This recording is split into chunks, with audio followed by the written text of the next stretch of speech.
Hi, welcome to 123stitch.com.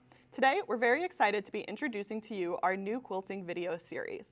While videos on our Cross Stitch channel have covered a wide variety of topics, we as a company offer products relating to a whole bunch of different fiber art forms, including quilting patterns and fabrics. On this channel, we are going to be covering videos all about different quilting topics. Make sure to hit that subscribe button so that way you get notified every time we post a new video. Quilting has been a great way to create gifts for loved ones and family heirlooms to pass down throughout generations. Today, we are going to be introducing you to the art form. During this video, we will be going over the history of quilting, some common terminology, as well as some common pattern types, just enough for you to get started.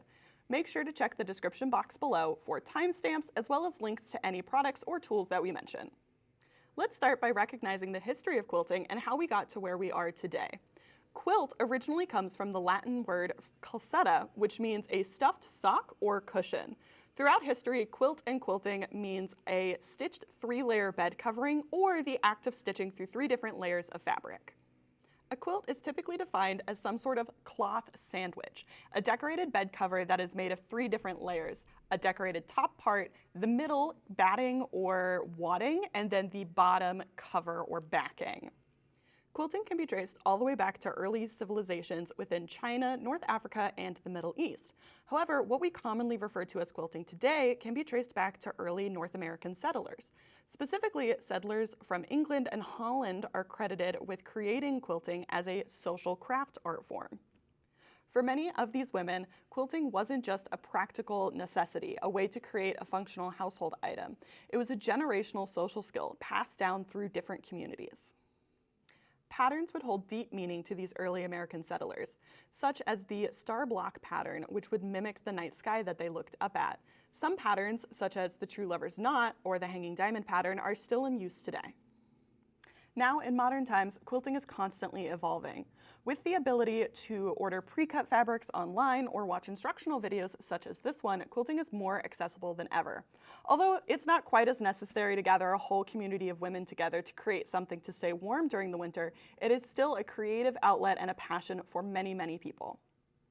Now, if you are excited to get started with learning how to quilt, you've come to the right place. One of the most intimidating parts of any new hobby is all of the different terminology. So today, we are going to be going over some of the most common quilting terms, what they mean, and how they get used. Now, you may have already bought a pattern or are ready to start stitching, but you start looking through the pages and you find yourself confused. What's a jelly roll? How do you make a half-quarter triangle? What's a charm pack? It can be very confusing. So today, we're going to be going over all of this information to hopefully help you get started stitching. One of the biggest misconceptions with quilting is that you have to make a very large quilt, a king-size blanket or bed covering.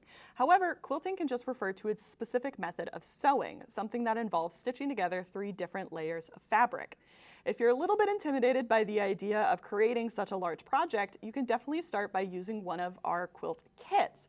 This can help you make anything from wine totes to coasters. It's a great way to get started with the art form without having to commit to creating such a large project.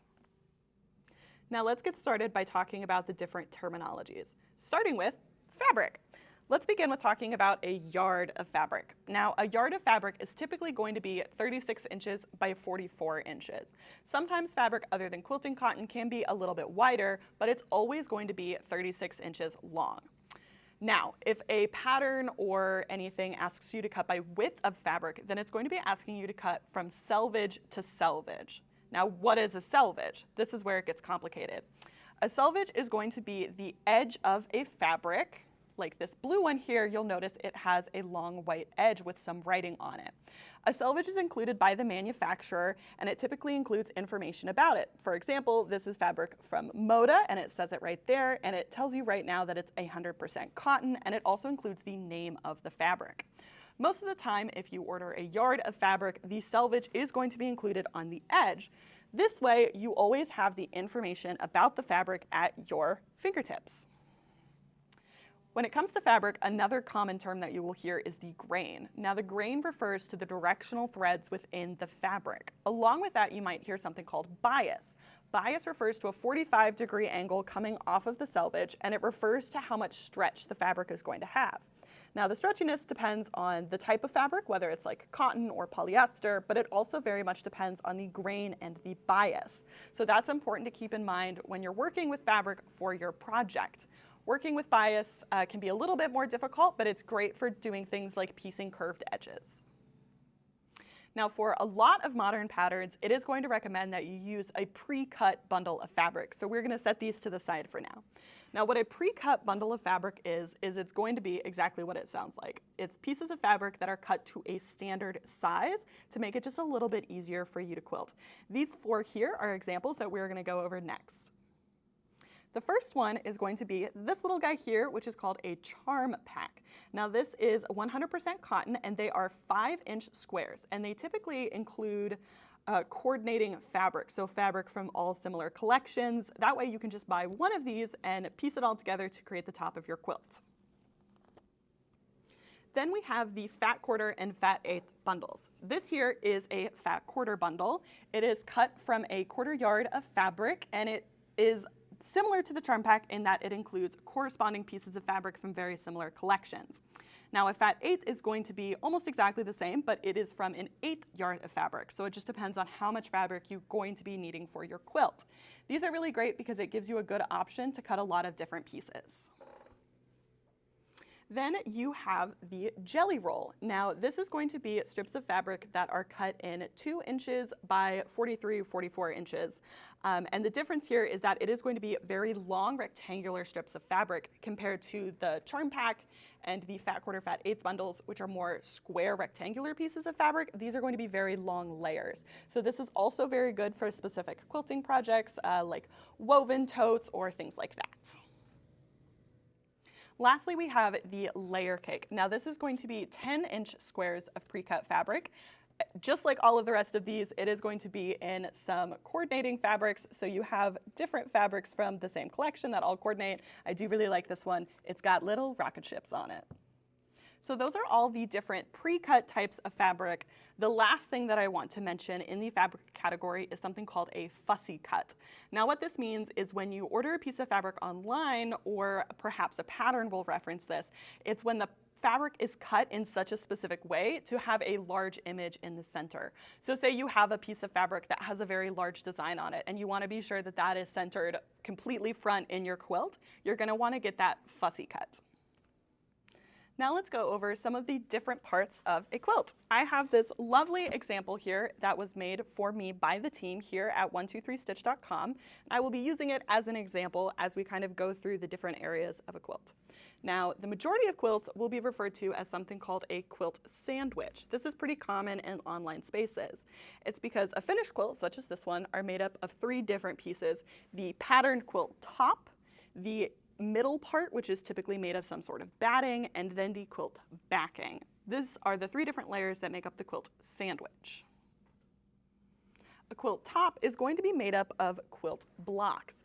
It's easy to think of this like pieces of a puzzle. For most quilts, you're going to be making a block individually, and then you're going to be quilting or stitching all of the blocks together to make the completed top. Now the center of your quilt sandwich is going to be made of something called batting. Now batting is typically cotton, wool, or other fibers pressed into sheets of varying thickness. The batting is what makes your quilt soft. It's what gives it loft. Loft refers to the thickness of the batting that you are using. Batting can be found in a whole variety of different fiber types. That's something that we might feature in a future video, is information on the different types of batting and how to choose what's best for your quilt. The last layer of our quilt sandwich is going to be the backing. Now, backing can be made of either one piece of fabric or multiple pieces of fabric. It can be made from cotton, flannel, fleece, really any kind of soft material. And typically you want to choose something that's going to be complementary to the rest of your quilt top. So those are the 3 different parts of the quilt that you're mainly going to be focusing on: the top, the batting, the middle, and then the back. Lastly is the border of your quilt. Now this is going to be kind of hard to see, but typically the border is going to be made of strips of fabric similar to a jelly roll. This could be the same fabric that you've already made the rest of your quilt out, and it could be continuous or it could be pieced, but that's going to be the finishing part of your quilt. Now I'm going to fold this up and put it away, and then we will start talking about some of the most common quilt block types. When creating quilt blocks, there are a few different techniques that are very popular. The common ones that you're probably going to hear are flying geese, Dresden plate, half square triangles, and quarter square triangles. Next, let's go over each of these and what they look like and what you can expect from a pattern that includes them. Flying geese is when you piece together two smaller triangles onto the side of a larger triangle to create a rectangle. We're going to insert a couple photos here of all of the different types of quilt blocks so that way you get an idea of what I'm talking about.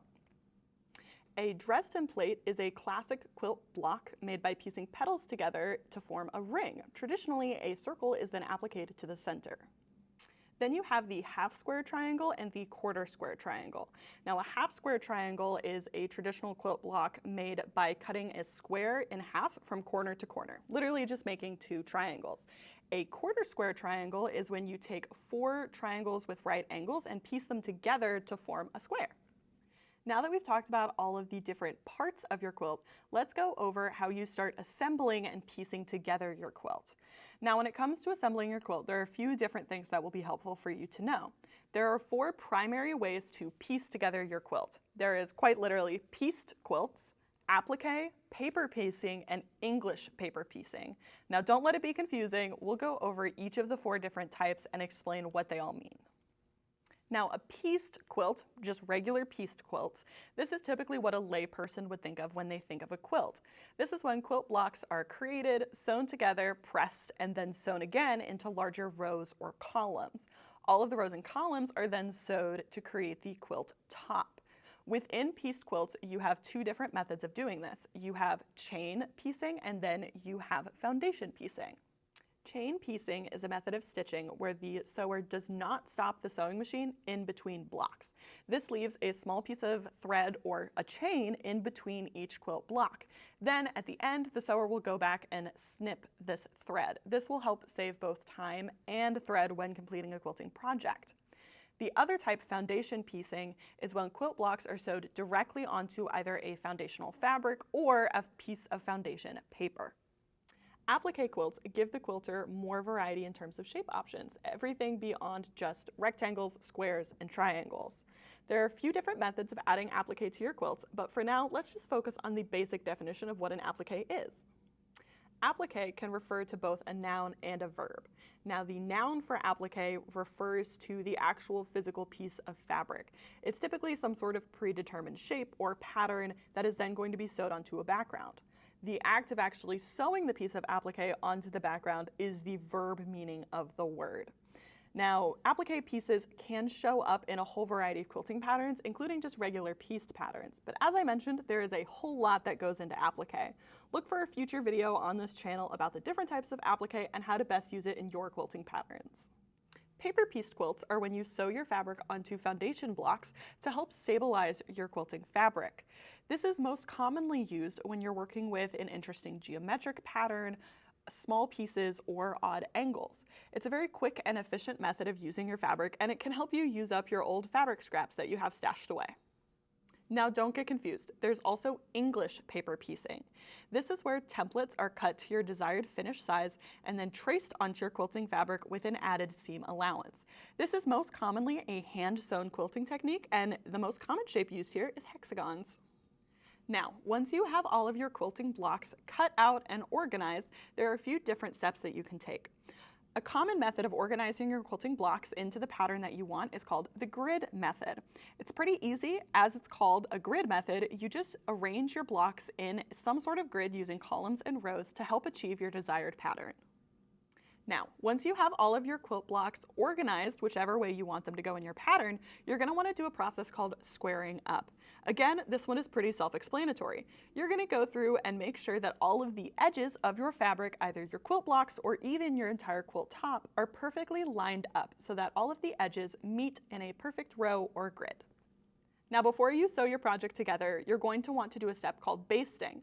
This is a method of temporarily securing your 3 different layers of fabric together, your top, your middle batting, and your backing, before you start moving your project to different locations and over to the sewing machine. There's a few different methods of basting that you can use, including using pins, a running stitch, or even starch. Make sure to check online because there's a lot of different tools and products that you can use to make this step of your quilting easier. Assembled and sewn together, one of the very last steps is going to be called binding. Binding is when you take your edge piece and you sew it all the way around the raw edge of your fabric, so that way you have a finished edge, similar to what I showed you earlier. Again, this can be done either hand sewn or with a sewing machine, and there's a few different methods of finishing your quilt. But binding is going to be one of the last steps that you do. Okay, so now that we've discussed the history of quilting and a whole lot about the different terminology, the parts of quilting, and how to put your quilt together, let's talk about patterns. Now, there are hundreds of different types of quilting patterns out there. Most of the time, you're going to be referring to the type of quilt block, and that's going to influence what type of pattern you're looking to complete. Now, right now, we only have enough time to go over the 4 most basic types of quilting patterns. I say basic, but they're also some of the most popular ones. If you're interested in learning more about all of the different types of patterns that are out there, different designers, make sure to leave a comment down below, and that's something we may include in a future video. Firstly, let's talk about the log cabin pattern, also known as Jacob's Ladder. This pattern is very popular and well known, and it lends itself to a lot of variety. It's a great way to use up your stash of fabrics.